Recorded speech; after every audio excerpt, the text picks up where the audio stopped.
أعوذ بالله من الشيطان الرجيم. بسم الله الرحمن الرحيم. والمرسلات عرفا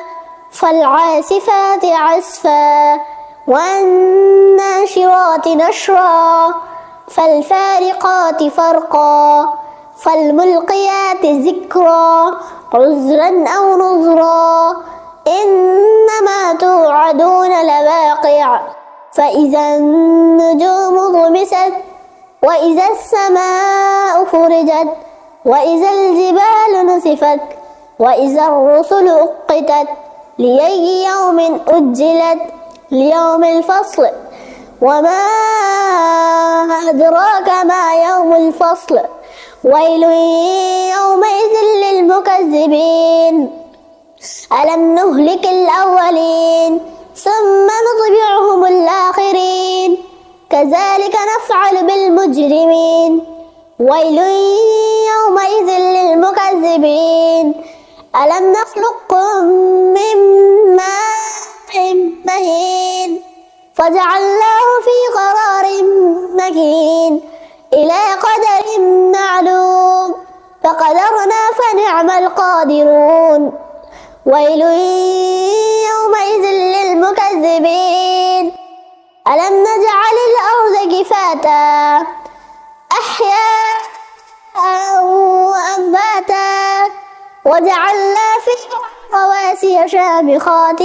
وأسقيناكم ماء فراتا ويل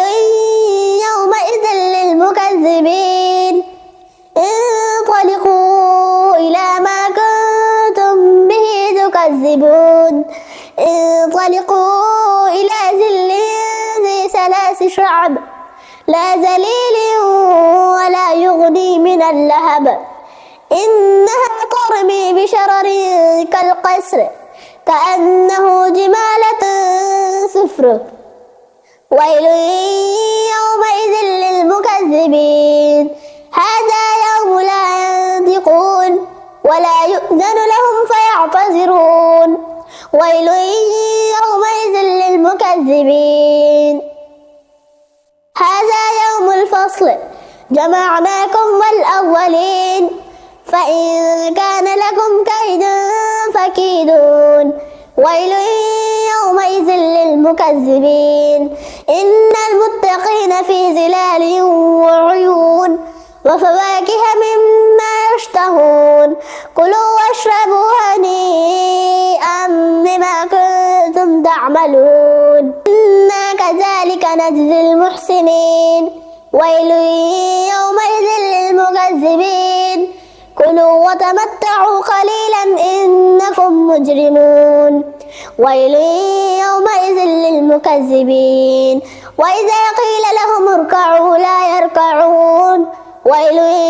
يومئذ للمكذبين فبأي حديث بعده يؤمنون صدق الله العظيم.